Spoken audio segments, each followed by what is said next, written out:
할렐루야. 우리 좌우에 한번 인사하시겠습니다. 가정에서도 한번 인사하시겠습니다. 평안하십시오. 한번 인사하시겠습니다. 평안하십시오. 오늘 이 예배를 통해서 우리가 하나님을 높이고 또 우리 마음에 성령께서 주시는 하나님의 귀한 음성이 있기를 축원합니다. 제가 이스라엘에서 자원봉사자로 잠깐 있었던 적이 있습니다. 그때 예루살렘을 이스라엘이라는 나라가 그렇게 크지 않은 나라이기 때문에 이스라엘을 한 3번 정도 제 기억에 그렇게 갔던 적이 있습니다. 예루살렘은 유대인뿐만이 아니라 팔레스타인 사람들 그리고 여러 배경을 지닌 사람들 그리고 관광객들이 섞여 있는 그런 곳입니다. 거기에는 아주 유명한 황금돔 사원, 바위돔 사원 이라고 하는 그 황금으로 된 지붕, 도움으로 된 지붕이 있는데 그 사원이 있습니다. 그 사원은 굉장히 많은 사연이 있는 곳인데 유대인들은 그곳이 아브라함이 아들 이삭을 바치려고 했던 장소가 바로 그 자리라고 말하는 것입니다. 원래는 그 사원에 황금돔 사원 있는 자리가 유대인들이 예배를 드리던 자리입니다. 그런데 역사를 거치면서 그것이 무슬림들이 차지하는 그런 장소가 된 것이죠. 그래서 무슬림들은 그곳에서 아브라함이 이스마엘을 바치려고 했다. 또는 마호메트가 그곳에서 승천하신 곳이다라는 이제 주장을 펼치면서 그곳을 사수를 하고 있습니다. 그런데 그 사원을 둘러싸고 있는 가리고 있는 거대한 벽이 있는데 그 거대한 벽은 여러분 들어보셨을 겁니다. 아마 통곡의 벽이라고 하는 벽이 있습니다. 그 거대한 벽 아래에서 사람들이 유대인들이 기도를 하는 곳이죠. 거기서 기도문 가운데는 그 황금돔 사원을 돌려주십시오라고 하는 그런 내용들이 포함되어 있다고 합니다. 저는 그 통곡의 벽에 가서 한번 어떻게 하는지를 한번 볼 수가 있었습니다.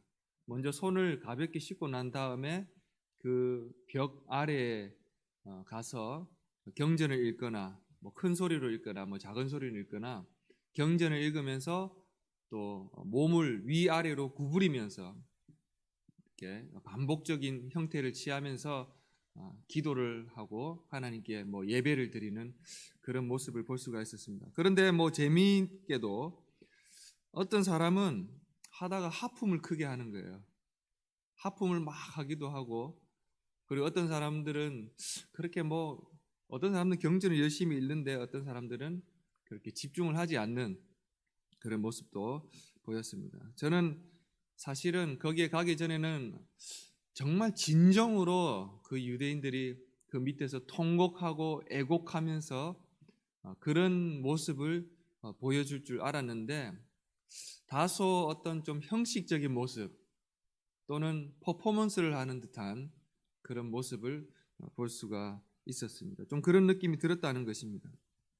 그래서 저는 그 모습을 보면서 과연 이들이 원하는 것은 무엇일까? 과연 이 사람들은, 이 유대인들은 정말 이 황금돔 사원의 회복을 원하는 것일까? 정말 그 하나님 그분을 원하는 것일까? 이 사람들은 이스라엘의 그 땅의 회복일까? 아니면 하나님을 향한 경외와 정말 그 갈망으로 이 자리에 있는 것일까라는 그런 생각이 들었습니다. 사랑하는 여러분, 우리의 예배는 어떠합니까? 우리의 예배는 진정 하나님을 향한 그 경외감으로 가득 차 있습니까? 아니면 이 예배를, 수많은 예배들을 우리가 낭비하고 있지는 않냐는 것이죠. 예배를 지키면 그 예배가 우리를 지켜준다라는 말이 있습니다. 이거는 제가 오해하지 마시기를 바랍니다. 코로나 시대인데도 코로나를 다 무시하고 무조건 예배당으로 나와야 되고 그런 차원에서 말씀드린 것이 아니라 하나님을 바르게 예배를 하는 자는 그 예배가 여러분들을 지켜준다는 의미입니다. 그래서 코로나 이전이든 코로나 이후든 상관없이 우리는 두 가지 방향을 가지고 있습니다. 하나는 하나님께 영광을 드리는 예배, 그리고 나머지 하나는 하나님을 헛되이 오늘 말씀처럼 경배하는 예배라는 것입니다. 그래서 우리가 만일 이 한국 교회에 있는 수많은 예배가 헛되다면 정말 그것처럼 낭비되는 것이 없지 않냐는 것입니다. 오늘 예수님께서는 오늘 말씀을 통해서 하나님 아버지를 헛되이 경배하는 것이 무엇인지를 말해주면서 우리에게 예배가 헛되지 않기 위해서 예수님께서 우리에게 몇 가지 말씀을 알려주시는 것입니다. 제가 오늘 이 말씀을 가지고 몇 가지를 우리 마음속에 새기고자 합니다. 첫 번째로 헛되지 않은 예배란 무엇입니까? 모든 것으로 충만하신 하나님의 가치를 높여드리는 것이 바로 헛되지 않은 예배입니다. 하나님의 가치를 존경하고 하나님의 가치를 높여드리는 것입니다. 오늘 말씀은요, 7절에 보시면 예수님께서 바리새인과 서기관들을 향해서 무엇이라고 합니까? 외식하는 자들이다. 그래, 이 사람들은 외식하는 사람들이야. 그게 아니라 이 높은 지위에 있는 사람들을 향해서 예수님이 외식하는 자들이다. 우리가 이 말씀을 잘 새겨드려야 됩니다. 그리고 8절에서 이사야 말씀을 인용하시면서 이렇게 말씀하신 것이죠. 8절을 우리 한번 읽어보겠습니다. 8절 말씀, 이 백성이 입술로는 나를 공경하되 마음은 내게서 멀도다. 여러분, 입술로는 나를 공경하되 마음은 내게서 멀도다. 이 말에 우리가 다시 한번 예배의 본질을 살펴볼 수가 있습니다. 먼저 우리는 8절을 통해서 예배의 본질을 알 수 있습니다. 8절에는 나를 공경하되, 이 말씀, 나를 공경하되, 즉 하나님을 공경하는 것이 예배입니다. 공경하다라는 이 말은 헬라어 원어로 티마오라고 하는 단어를 쓰는데, 티마오는 가격을 매기다, 가치를 매기다라는 뜻을 가지고 있습니다. 즉 하나님의 가치를 알고 하나님을 공경하는 것이 바로 예배의 본질이라는 것입니다. 또 9절에서는요, 나를 경배하는 도다라는 말씀이 있습니다.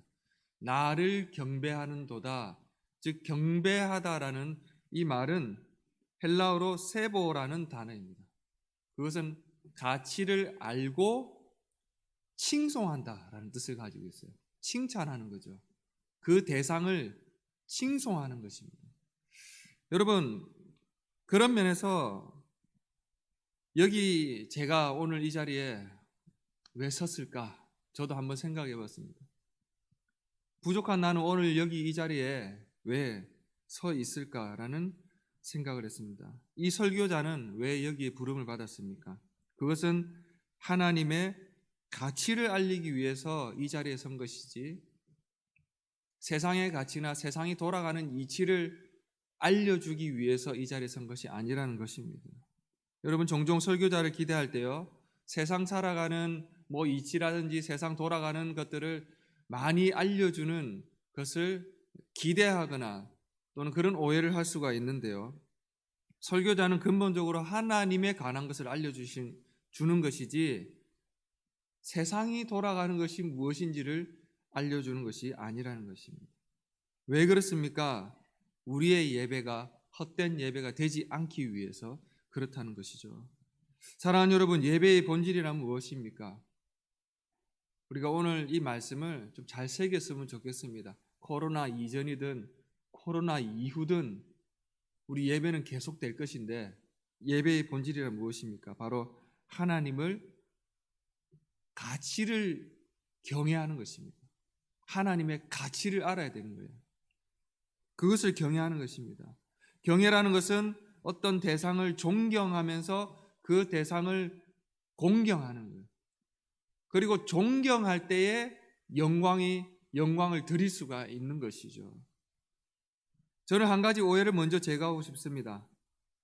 우리 안에 오해가 있을 수가 있습니다. 하나님을 존경한다는 말은 우리가 예배당에 와서 하나님을 존경스럽게 만들어 드린다, 이 말을 잘 헷갈리지 마시기 바랍니다. 하나님을 존경스럽게 만들어 드린다라는 뜻이 아닙니다.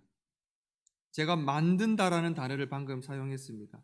하나님을 공경한다는 말은 이 예배를 통해서 그분의 존귀함을 더 증가시키고 더 증명하려고 우리가 여기 왔다는 것이 아닙니다. 여러분, 연예인 시상식을 보면 어떻습니까? 분명히 얼마 전에는 별거 아닌 것 같은 연예인이었는데 시상식 보면 멋진 드레스와 붉은 카페트를 쫙 깔아서 시상식을 최고로 멋있게 만들지 않습니까?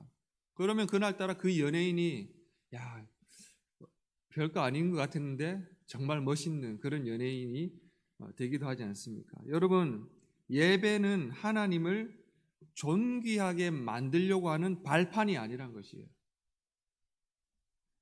쉽게 예를 들면 우리 이런 말을 가끔 하지 않습니까? 오늘 예배는 하나님이 참 받으실 만한 것이어서 특성도 너무 좋았고 조는 사람도 좋고 설교 수준도 굉장히 높았고 오늘 예배는 하나님이 받으실 만한 것이었어. 이런 생각을 하실 수가 있습니다. 여러분, 그러나 도대체 우리는 무엇을 근거로 하나님이 받으실 만한 예배였다 라고 말을 하는 것일까요? 우리 마음속에는 예배를 수단 삼아서 하나님께 무언가를 보여드렸다, 그렇게 생각할 수도 있다는 것입니다. 예배의 본질이 그런 것이 아니라는 것입니다. 사랑하는 여러분, 물론 우리는 예배를 위해서 섬기고 무언가를 하고 굉장히 중요하고 감사한 것입니다. 그러나 여러분, 우리는 예배를 통해서 하나님의 존귀함을 만들어 드리거나 그분을 증명해 드리거나 증가시키는 것이 아니라는 것입니다. 왜 그렇습니까? 하나님은 우리가 증명하지 않아도 이미 하나님은 그 자체로서 존귀하시고 영광으로 가득 찬 분이시기 때문에 그렇습니다.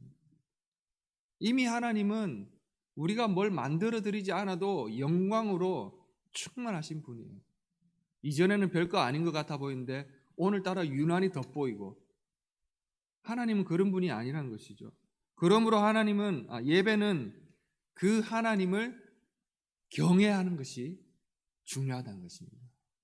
여러분, 우리 마음속에 경외하는 마음이 살아 있습니까? 경외하는 마음이 회복되시기를 주님의 이름으로 축원합니다. 우리 성경 구절을 한번 찾아보겠습니다. 시편 96편 6절에서 8절 말씀, 화면을 보시고 한번 같이 보셨으면 좋겠습니다. 제가 한번 6절 읽고 7절은 여러분들 읽고 8절은 다 같이 한번 읽어보겠습니다. 존귀와 위엄이 그의 앞에 있으며 능력과 아름다움이 그의 성소에 있도다.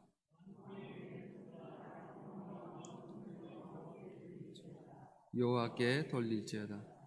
여호와의 이름에 합당한 영광을 그에게 돌릴지어다.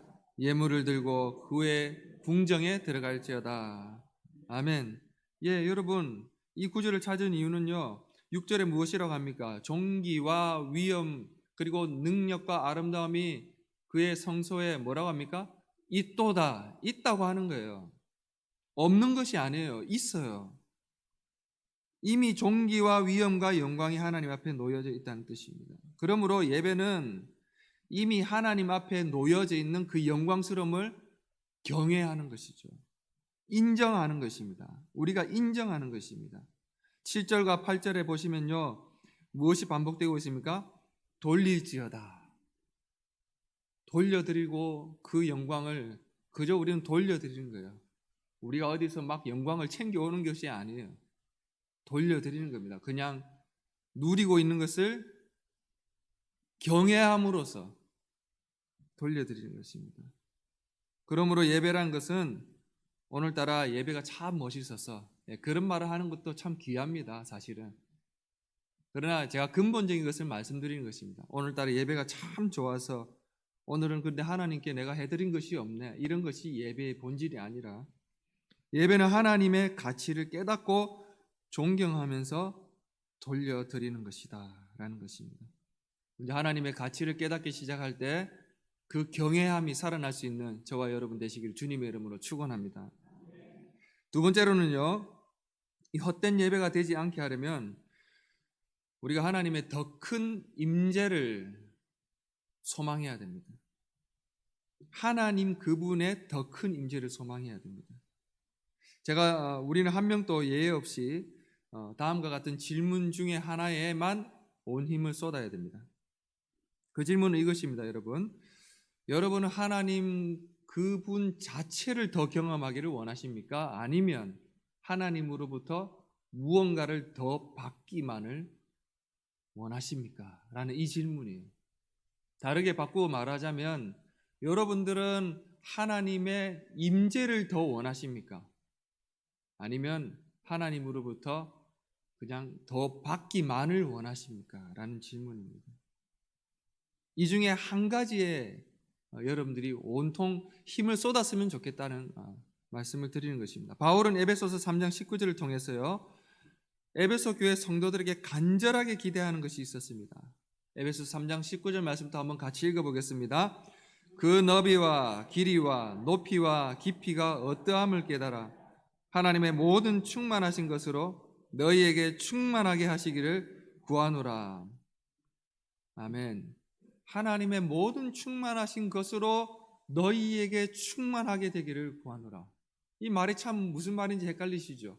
하나님이 충만하신데 그저 그 충만하심이 우리에게도 충만하게, 즉 하나님 그분 자체의 충만하심이 우리에게도 충만하게 경험되기를 원한다라는 것입니다.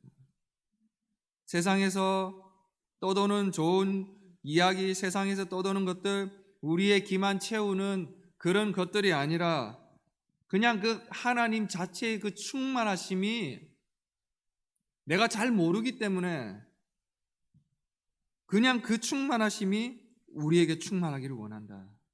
그렇기 때문에 다른 것들이, 세상의 다른 것들이 눈에 안 들어오고 하나님의 그 임재 자체만을 원한다는 것입니다. 그러나 만약 하나님에게서 무언가를 받기만을 원한다는 것은 내 목표와 내 마음을 채우기 위해서 하나님을 이용하는 꼴이 되어버린 것이에요. 그게 차이점입니다. 하나님 그분 자체만을 정말 경험하기를 원하고, 그러나 하나님으로부터 무언가를 받기만을 원한다는 것은 나중에는 극명한 차이를 나타낸다는 것이죠. 물론 하나님의 임재 자체를 원하는 사람은 하나님의 성품에 참여하고 자신도 하나님을 닮아가게 되어 있습니다. 하나님의 성품을 닮아가고 있습니다. 그러다가 나중에는 하나님이 덤으로 주시는 은혜와 그 선물의 의미가 무엇인지를 또 누리게 되는 것이죠. 그러나 하나님으로부터 받기만을 원하는 예배는 당장에는 내 눈에 뭔가가 이루어진 것처럼 보이기 때문에 기쁠 수도 있지만 점차 하나님과의 거리는 멀어질 수도 있게 되는 것입니다. 그때는 우리가 예배가 형식이 되고 의무가 되고 예배가 퍼포먼스처럼 그렇게 자꾸 되어버리는 것입니다. 그게 바로 낭비되는 예배입니다. 그런 것을 가리켜서 저는 경외심을 잃은 욕구라고 한번 생각해 봤습니다. 경외심을 잃은 욕구가 있어요. 여러분, 우리 안에 욕구가 있는 것이 나쁜 것입니까? 나쁘지 않아요. 배고프면 당연히 먹고 싶고 우리 안에 있는 욕구는 자연스러운 것입니다. 그런데 욕구에 문제가 생겼다는 것입니다. 어떤 문제가 생겼습니까? 우리 안에 있는 소유욕을 통제하지 못하는 문제가 생긴 거예요.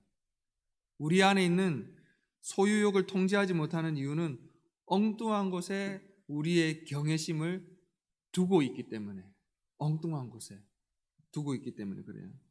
원래 우리는 어떤 사람입니까? 하나님을 경외하는 마음을 가지도록 하나님이 원래 우리를 그렇게 의도하셨어요.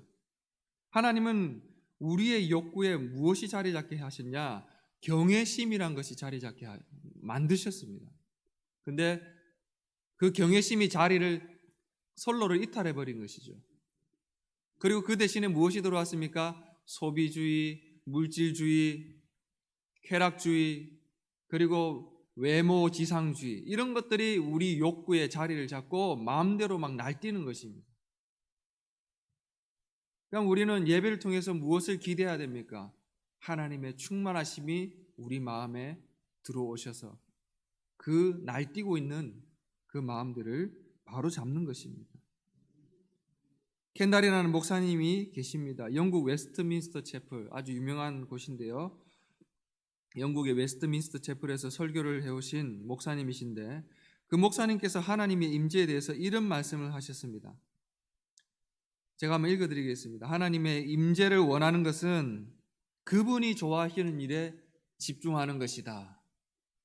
그러나 하나님에게서 많이 받기만을 원하는 것은 그분이 날 위해 무엇을 해주실지에 집중하는 것이다. 라는 말씀을 하셨어요. 하나님의 임재를 원하는 것은 하나님 그분 자체를 원하고 하나님이 주시는 그 성령을 더욱더 많이 받겠다는 의미를 가지고 있습니다. 그러나 하나님께 관심이 없는 예배는 결국 나만을 드러내고 나를 주목하게 되는 예배가 되는 것이죠. 사랑하는 성도 여러분, 가끔 이런 말씀을 하시는 분들이 있어요. 목사님, 하나님의 모든 것들을 한번 많이 경험을 해보고 싶습니다. 그런데 목사님, 너무 욕심이 지나친 것이지요 라는 그런 말씀을 하시는 분들이 있습니다. 하나님의 것들을 많이 경험하고 싶은데 겁이 나는 거예요. 그러나 사랑하는 여러분, 그것은 지나친 욕심이 아니라는 생각이 들었습니다. 그런 욕구와 갈망은 나쁜 것이 아니라는 생각이 들었다는 것입니다. 그리고 저 자신에게도 그런 생각이 있는지를 한번 생각해 봤습니다. 정말 나는 하나님의 그 충만하심이 나에게도 충만하게 되기를 간절히 바라고 있는가? 나에게 그런 욕심이 있는가? 나에게 그런 욕구가 있는가? 그런 생각이 들었다는 것입니다. 예배 때마다 여러분들의 욕구에 하나님이 주시는 그 경외심이 자리 잡을 수 있도록 기도하시는 우리가 될 수 있기를 바랍니다. 그럴 때마다 예배마다 승리하는 모든 성도님들 되실 수 있기를 주님의 이름으로 축복합니다. 세 번째로는요, 예배는 항상 마음의 문제와 연관되어 있다는 것을 우리가 꼭 기억해야 됩니다. 마음의 문제와 연관되어 있습니다. 여러분, 우리가 예수님은 오늘 한마디로 말씀을 하시자면 우리가 하나님을 헛되이 경배할 수 있다라는 것을 말씀하시는 거예요.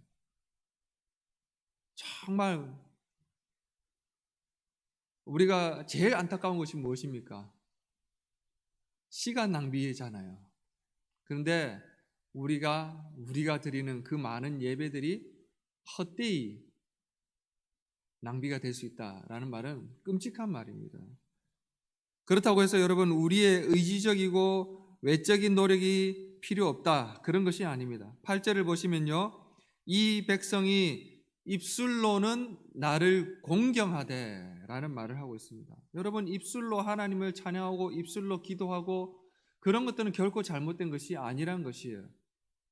입술로 성경을 읽고 입술로 기도를 하고 입술이라는 이 도구를 가지는 것, 외적인 도구를 가지는 것은 필요하다는 것입니다. 우리가 때로는 머리를 숙이고 손을 들고 때로는 무릎을 꿇고 기도를 할 수도 있고요. 또 눈을 감고 찬양할 수도 있고요. 성경을 큰 소리로 읽을 수도 있고 작은 소리로 읽을 수도 있잖아요. 예배를 이루는 외적 행위들이 필요합니다. 그런데 그 외적 행위들의 공통점이 무엇이냐? 바로 그 외적 행위들의 공통점은 그 행위들을 우리가 언제든지 만들어낼 수 있다는 거예요. 언제든지 만들어낼 수 있고 또 우리가 통제할 수도 있어요. 예를 들어서 어떤 강사 목사님이 오셨습니다. 근데 성경 구절을 읽자고 했는데 성경을 너무 짧게 읽어가지고 강사 목사님이 이건 좀 하나님 앞에 보기가 안 좋다, 그렇게 해서 우리 큰 소리로 성경을 좀 읽어봅시다 라고 말을 할 수도 있습니다. 그러면 큰 소리로 성경을 읽을 수가 있죠. 또 예를 들어서 우리가 손을 들어서 하나님께 나아갑시다. 그러면 손을 들 수도 있어요. 어깨가 아프지만 타면 얼마든지 우리가 손을 들고 찬양을 할 수가 있습니다. 그런데 여러분, 그런 행위들은 인도자가 누군가가 외적으로 개입을 해서 만들어낼 수가 있고 요청을 할 수가 있는 것입니다. 그러나 여러분, 우리가 이것을 기억해야 됩니다.